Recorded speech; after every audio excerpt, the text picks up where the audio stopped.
अस्सलाम वालेकुम जनाब, मैं हूं आपका अपना शेफ ज़ाकिर और मौजूद हूं आप सबके साथ अपने शो ज़ाकिर किचन्स को लेके।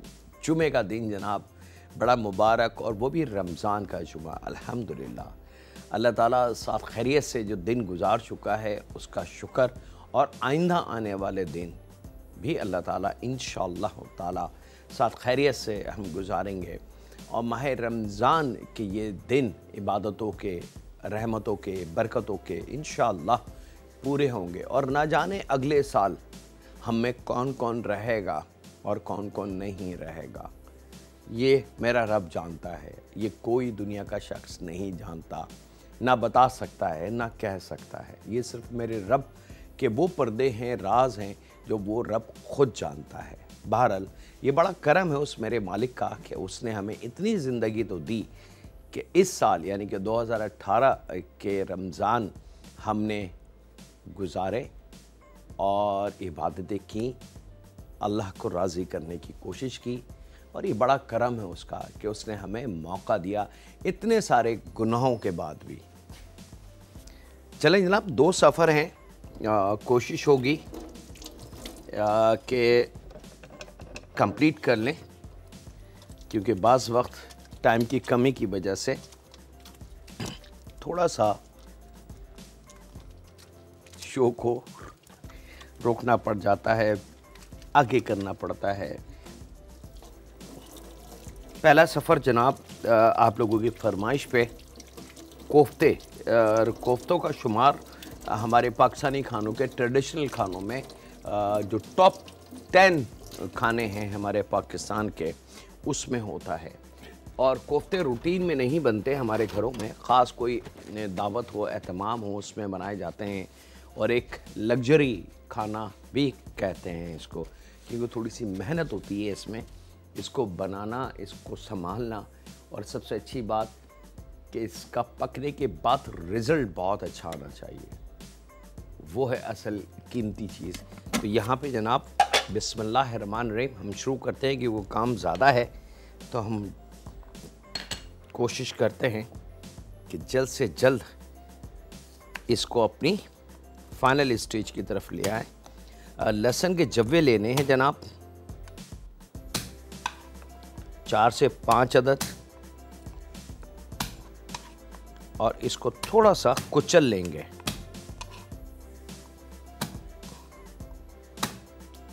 और उसके बाद ये शामिल हो जाएगी चॉपर मशीन में। अदरक 1 इंच का टुकड़ा, इसको भी स्लाइस करके थोड़ा सा काट लीजिएगा छोटा करके, ये भी शामिल हो गई यहाँ।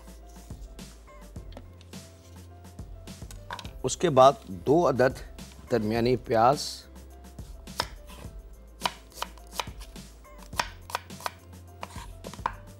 बिस्मिल्लाहिर्रहमानिर्रहीम जनाब काम शुरू हो चुका है। कोफ्तों की तैयारी कर रहे हैं। वो शिकायतें जो आपकी जानिब से थीं कि कोफ्ते अच्छे नहीं बनते, सख्त हो जाते हैं या टूट जाते हैं, आज कोशिश हमारी होगी कि आपको उसकी डिटेल हम शेयर कर लें। मोटी वाली हरी मिर्च आप 3-4 ले लें, 2 ले लें। अगर बहुत चटपटा इसको बनाना है तो फिर मलीर की जो छोटी वाली मिर्च होती है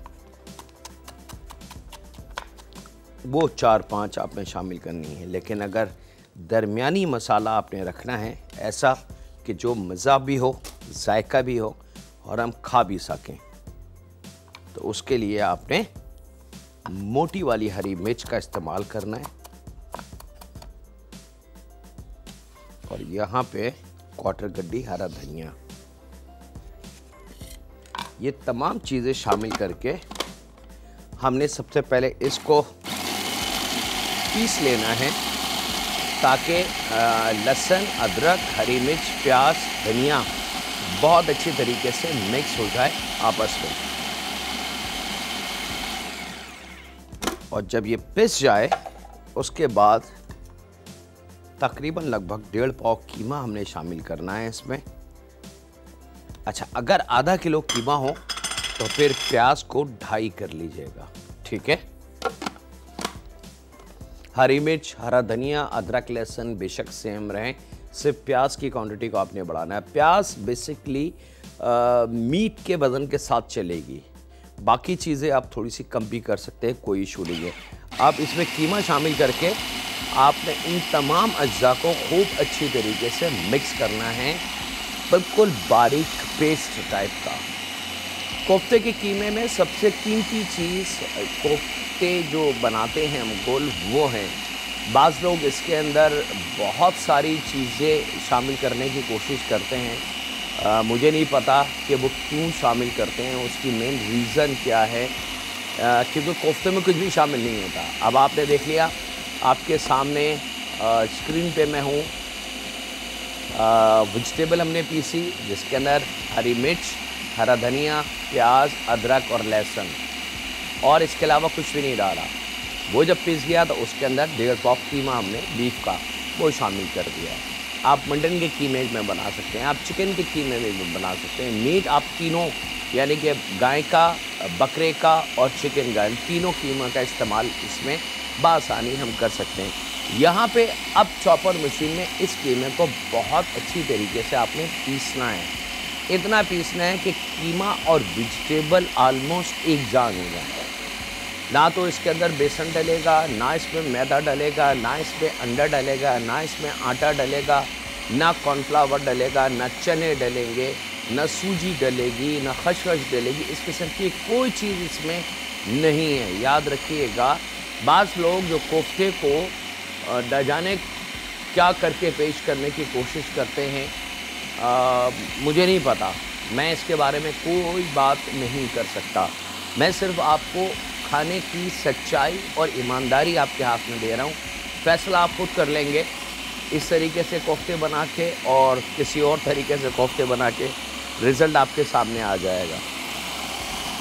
इस चीज़ का ख्याल रखिएगा कि कीमा बिल्कुल बारीक पिसना चाहिए, ज़रा सी भी जल्दी ना करें, टेक टाइम, क्योंकि थोड़ा सा टाइम खर्च होता है इसमें। थोड़ी देर के बाद हमने मशीन को ऑफ करके अब ये जो साइड में प्याज, हरा धनिया, हरी मिर्च,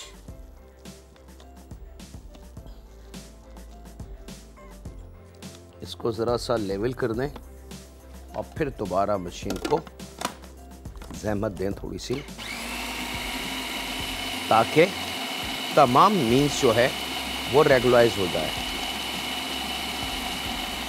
थोड़ा सा जायके के हिसाब से नमक बिल्कुल लास्ट में। अब कीमा हमारा पिस चुका है, तो कोफ्तों के कीमे के हिसाब से नमक इसमें शामिल करना है। और याद रखें, अगर थोड़ा सा नमक इसमें कम भी हो जाए तो कोई मसला नहीं है, क्योंकि जब हम इसको अपनी ग्रेवी के साथ पकाएंगे तो हम वहाँ नमक का बैलेंस सही कर लेंगे, तो वो नमक और ये नमक मिलके हमारा मतलूबा रिज़ल्ट हमें मिल जाएगा। नमक शामिल करके चंद लम्हों के लिए इसको चलाना है और ये रेडी, परफेक्ट। अब इसके अंदर हमने किसी किस्म की कोई चीज़ शामिल नहीं करनी। मैं मशीन से इस कीमे को रिमूव कर लेता हूँ और इसके बना लेते हैं छोटे छोटे से कोफ्ते। और इस बीच आपसे इजाज़त ले लेते हैं एक छोटे से ब्रेक की, तो कहीं नहीं जाएंगे, मिलते हैं लम्हों के ब्रेक के बाद।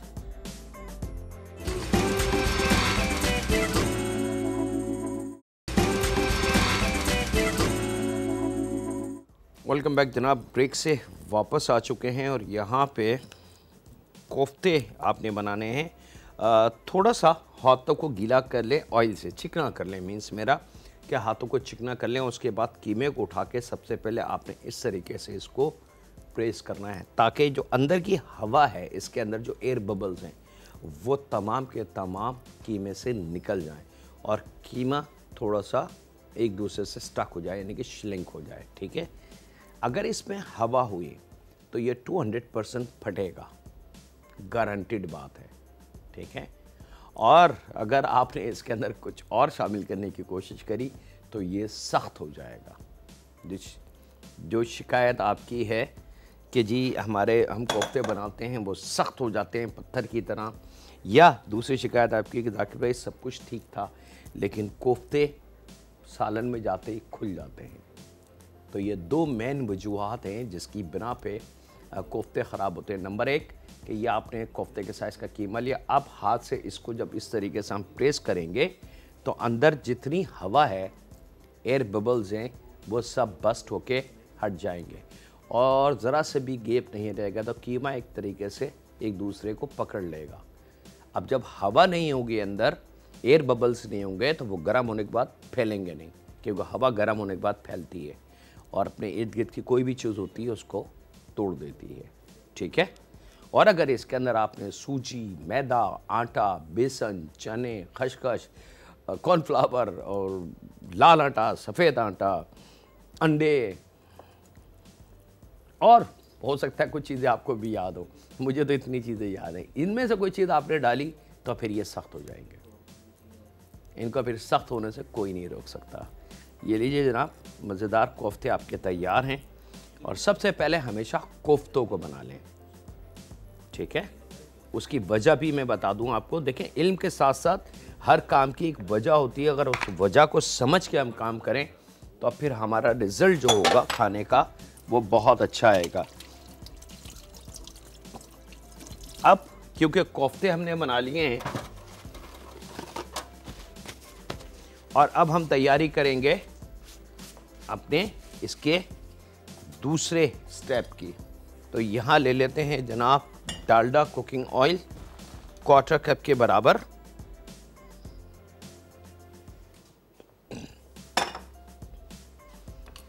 और 1 अदद प्याज बारीक,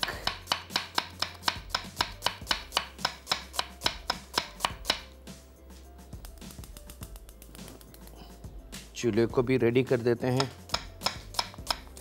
अच्छा जी, पहले कोफ्ते बना के रख लें। उसका रीज़न क्या है, उसकी वजह क्या है? उसकी वजह ये कि कीमे में जो मौजूद पानी होगा और जो हाथ से इसके ऊपर हम चिकना लगाएंगे तो कुदरती तौर से जो हमारे इर्द गिर्द स्टेम अनदेखी हवा जो हमें नज़र नहीं आती वो मौजूद है, वो हवा इसको ड्राई करेगी।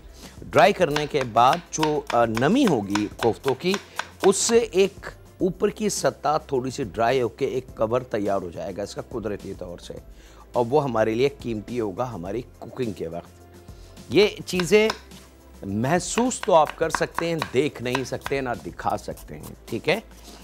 इसका सिंपल फार्मूला ये है कि अगर आप किसी भी गीली चीज़ को धो के और रखें, थोड़ी देर के बाद आप देखेंगे कि वो खुश्क हो चुकी होगी, वो ड्राई हो चुकी होगी। तो ऐसा क्या है? तो वो हवा है जो अनदेखी हमारे इर्द गिर्द मौजूद होती है। उस हवा में मौजूद नमी, बुखारात, वो उसको ड्राई करने में मदद करते हैं और एक बड़ी मज़ेदार सी, एक हल्की सी कड़क पपड़ी टाइप की चीज़ उसके ऊपर लेयर आ जाती है। आप एक आटे का पेड़ा गूंदे, इसको अगर देखना है आपने प्रैक्टिकली, तो एक पेड़ा रात को उठा लें और उसको बाहर रख के छोड़ दें। 2-3 घंटे बाद जब आप जाएंगे और उस पेड़े को हाथ लगाएंगे तो आप देखेंगे कि अजीब से उस पेड़े के ऊपर पपड़ियाँ सी बन चुकी हैं और वो पपड़ियाँ बाकायदा क्रैक होती हैं, आपके हाथ लगाने से टूटती हैं। तो बस उसको जहन में रखते हुए आपने इन कोफ्तों को समझ लेना है कि इसके ऊपर भी वही अमल हुआ है जो उस आटे के पेड़े पे हुआ है। देखिए, मैं इल्म के साथ साथ अपने उन तजुर्बात को भी आपके साथ शेयर करता हूँ कि जो हमें हमारे उस्तादों ने, टीचरों ने बताया बतौर समझाने तौर, बतौर प्रैक्टिकल के तौर पे कि इस काम की ये वजह है और इस वजह से ये काम किया जाता है। तो वो फ़ायदेमंद जैसे मेरे है, आज तक मेरे काम आ रहा है, तो मैं यही चाहूँगा कि वो इल्म आप तक भी जाए और आपके भी काम आए। और इसी को कहते हैं इल्म का बांटना। अगर ये इल्म मैं छुपा के अपने साथ ले जाऊं और ना शेयर करूं तो नाउज़ुबिल्लाह फिर तो मेरी सिर्फ तबाही होए और कुछ भी नहीं है। अच्छा जनाब, प्याज जब थोड़ा सा पकना, नरम हो जाए, पकना शुरू हो जाए, तो इसमें खड़ा गरम मसाला मैं शामिल करूँगा। खड़ा गरम मसाले में चूल्हे की लो को स्लो करके खड़े गरम मसाले में बे लीव है, चंद टुकड़े दालचीनी के, 2 इंच का टुकड़ा ले लो, उसको छोटे छोटे पीस में तोड़ लीजिएगा। 1/4 चाय की चमची काली मिर्च, 1/4 चाय की चमची साबुत ज़ीरा, 2 ब्लैक वाली इलायची, 10-12 दाने लौंग और 4-5 हरी वाली इलायची, ये शामिल करके इस प्याज में आपने फ्राई करनी है बड़े अच्छे, ताकि प्याज पे और इस पे कलर आना शुरू हो जाए। अच्छा जनाब, अब जब तक कलर आ रहा है तो हम बाकी की चीज़ें भी तैयार कर लें इसकी। नंबर 1, प्याज को बचाने के लिए हमें टमाटर की ज़रूरत होगी, और टमाटर 2 अदद छिलके के बगैर।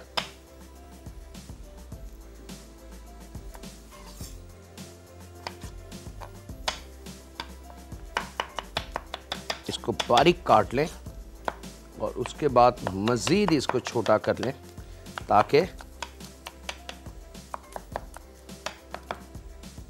ये लीजिए जनाब, ये रेडी। प्याज को एक दफ़ा और चला देते हैं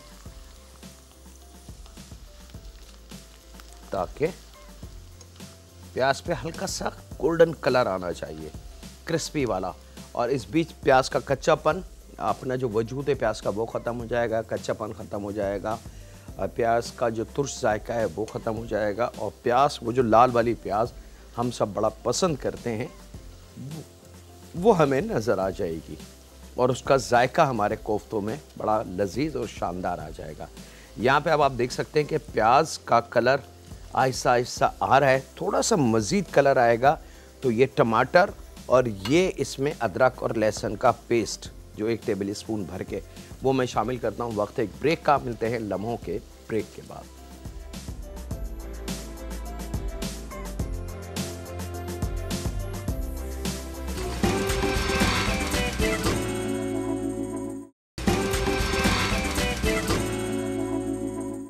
वेलकम बैक जनाब, ब्रेक से वापस आ चुके हैं।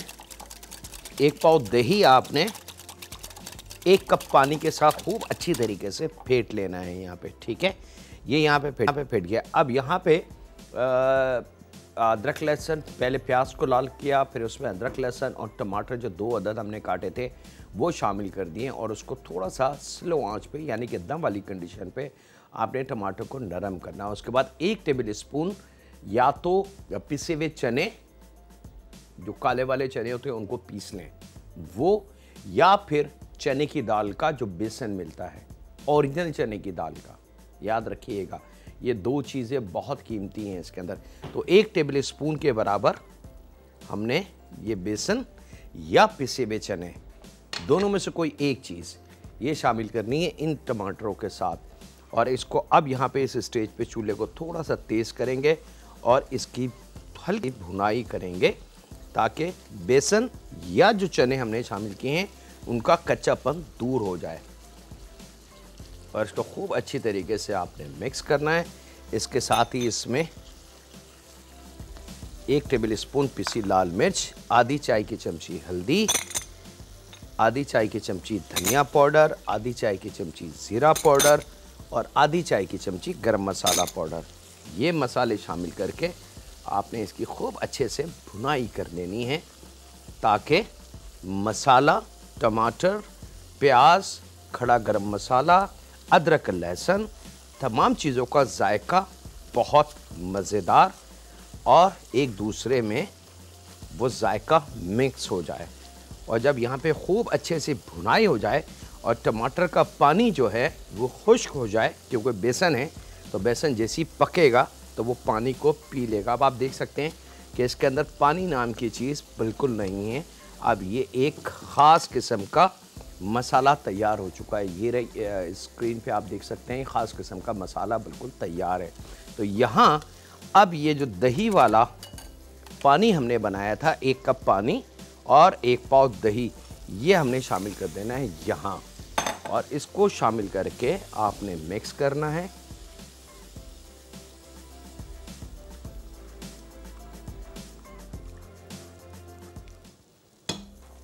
ये रेडी जनाब। और इसके बाद इसमें अब जहन में रखिएगा, नमक यहाँ मौजूद है, तो उस नमक को जहन में रख के नमक यहाँ पे शामिल करना है, ठीक है। ये रहा हूँ कि दोनों नमक मिलके खाने में नमक तेज़ हो जाए और फिर हम सोचें कि हमने ये क्या करा।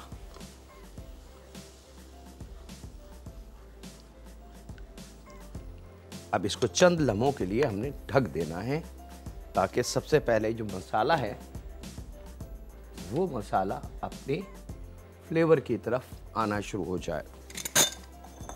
जब तक मसाला तैयार हो रहा है जनाब, हम जल्दी से एक और काम कर लेते हैं।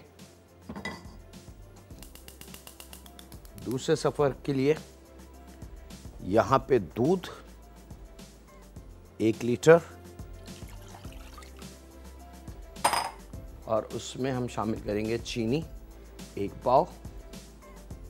अगर घर में अल्लाह ना करे कोई ऐसे पेशेंट हैं जो शुगर की शिकायत है उनको, तो फिर उनके लिए आपने चीनी को हटा के उसकी जगह शुगर की जो अल्टरनेट चीज़ें मिलती हैं वो हमने शामिल कर लेनी है।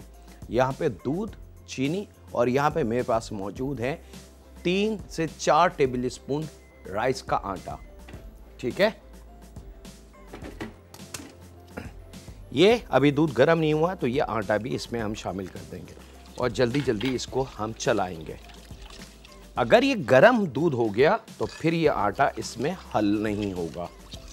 आप अगर और सहूलत चाहते हैं तो वो जो नॉर्मल रूम टेम्परेचर का मिल्क है उसमें पहले आटे को हल कर लें अच्छी तरीके से और फिर कढ़ाई की तरफ ले आएँ। दोनों ऑप्शन हैं आपके पास। और यहाँ पे वक्त ब्रेक का है जनाब, मिलते हैं लम्हों के ब्रेक के बाद।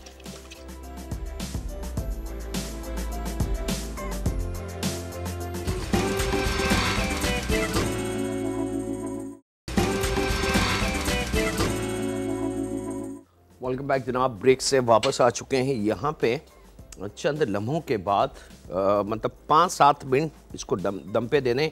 और यहाँ पे जैसी राइस का जो पाउडर है यानी कि आटा जो है वो दूध को जब अच्छी तरीके से, ये आप देख सकते हैं कि ये खूब गाढ़ा और थिक हो चुका है, ये कंडीशन हो जाए तो यहाँ पे कॉकटेल फ्रूट 1 प्याली चॉप करके ये हमने इसमें शामिल कर देना है ताकि इफ्तार के लिए मज़ेदार आपकी तैयारी हो जाए। इसको मैं थोड़ी देर में मिक्स करता हूँ। पहले कोफ्ते रख दूँ ताकि आपको, अब जब ग्रेवी हमारी बिल्कुल तैयार हो चुके और इसका कलर आपके सामने आ जाए, रंगत इसकी आए, भुन जाए, ऑयल जो हमने शुरू में शामिल किया था, घी या ऑयल दोनों में से जो भी चीज़ आपने इस्तेमाल करी वो जब वाज़ेह तौर से नज़र आ जाए तो चूल्हे को बिल्कुल ज़ीरो फ्लेम करके आपने इन कोफ्तों को इस तरीके से उठा के और यहाँ पे बहुत एहतियात से आपने रख देना है। और कोफ्ते रखने के बाद प्लीज़ इसको चलाइएगा नहीं तो मेरी गारंटी जो होगी वो ख़त्म हो जाएगी और वहाँ फिर आप अपना नाम लिख लीजिएगा मार्कर से, जी ये आपकी ट्रिक थी कि आपने इसको चलाया।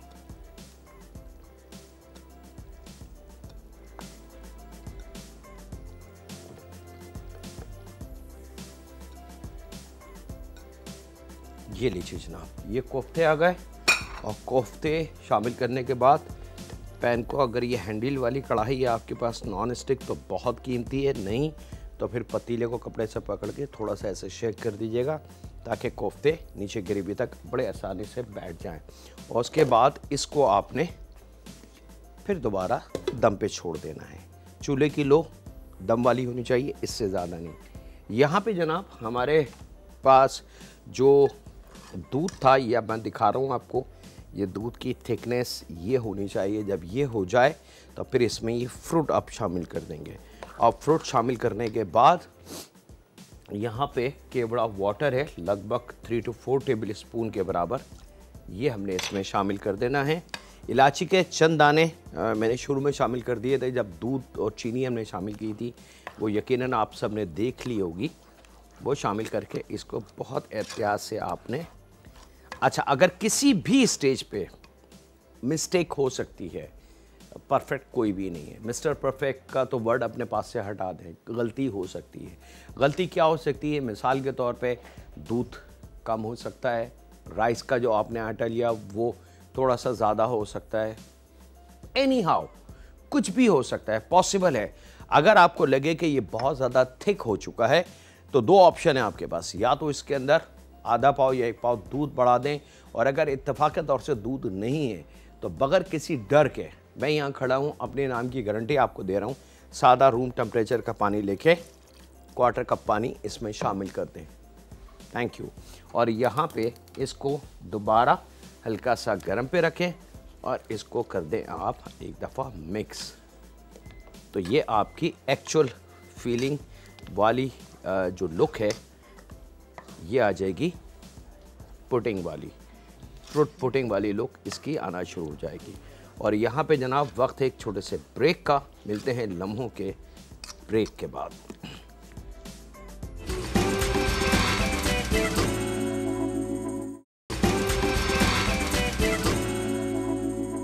वेलकम बैक जनाब, ब्रेक से वापस आ चुके हैं और यहाँ पे जब फ्रूट क्रीम बिल्कुल तैयार हो जाए, आप देख सकते हैं कि जो चॉप करके हमने कॉकटेल फ्रूट डाला था वो और दूध अपनी फॉर्म में आ चुका है। तो यहाँ 1 पाव दानेदार खोया आपको आसानी से मिल जाएगा मिठाई वाले की दुकान पे, वो लाके और वो खोया आपने इसमें शामिल कर देना है, ठीक है।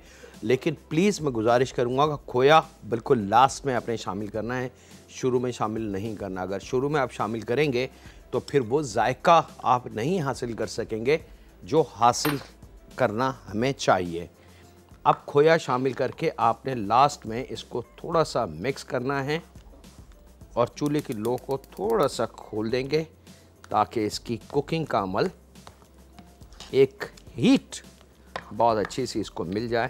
और फिर इसको चम्मच से या हाथ से खोए को चूरा करके डाल दें, और अगर बड़े कुछ मोटे पीस हों तो चम्मच से इस तरीके से उसको आपने दबा देना है।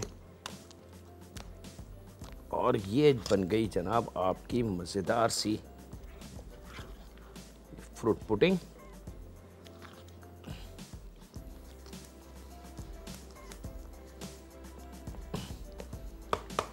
वैसे कोफ्ते हमारे रेडी हैं जनाब, बिस्मिल्लाहिर्रहमानिर्रहीम। अब आप इसको, आपकी ऑन चॉइस है जनाब कि आपने इसको इफ्तार में रख के सर्व या इफ्तार के बाद का जो एक अर्ली डिनर होता है उसमें सर्व करना है।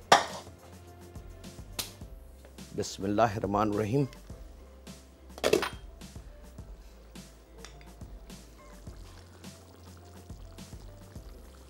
और ये कोफ्ते हमारे बिल्कुल रेडी।